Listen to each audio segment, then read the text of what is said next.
Ito po yung socialized townhouse ni Apex Homes na kasama po sa 4PH program ni Pag-ibig.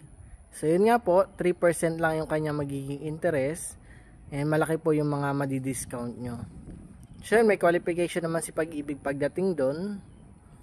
Yun, tara pasukin po natin para makita nyo yung actual unit. Sa harapan po ganyan yung itsura, yung color combination ng unit.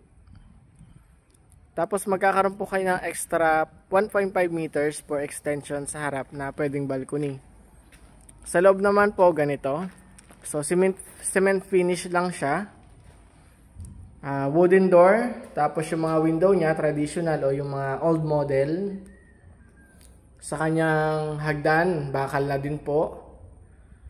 Tapos dito sa banyo meron kayong meron kayong lavatory, tsaka toilet. Meron na rin kayong maliit na window. Sa likod naman po ganyan itsura, nandun yung kitchen nyo. Ayan. Pwede po kayo mag-extend naman dyan for service area kasi meron pa kayo extra 2 meters naman po yon. Medyo mas malaki-laki kumpara dun sa harapan. And then, sa kanyang ceiling naman po mataas, nasa pagpalagay natin, nasa 4 to 5 meters. So medyo mataas na. Kumbaga hindi na mauuntog yung mataas na tao, di ba? Sa kanyang second floor, provision naman to for 1 to 2 bedrooms. Kasya na ang 2 bedrooms dito. So ma-maximize nyo lang. Hindi nga, ganyan yung pader, ganyan yung kanyang floor, and then sa ceiling, yan, kita pa yung mga wiring, so kayo nang bahala magpa-ceiling. So yun nga po, nasa 850,000 lang starting price nito. Tapos nasa 3 to 4,000 monthly monthly equity. Tapos sa Pag-ibig naman, ang kanyang monthly amortization nasa lang 4 to 5,000.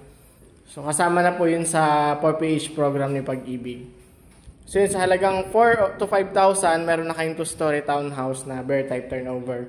So, yung pangalan nga po pala ng subdivision na ito ay Farmdale Village. And ang available na lang po natin is dun sa Phase 2. Located po ito dun sa may Barangay Concepcion 1, Sariaya, Quezon Province. So, open na po tayo for tripping dito. May mga available pa po tayong inventory. Pwede na po kayo mag-reserve ng inyong unit. So, PM lang kayo or comment po kayo dito para po ma-schedule natin.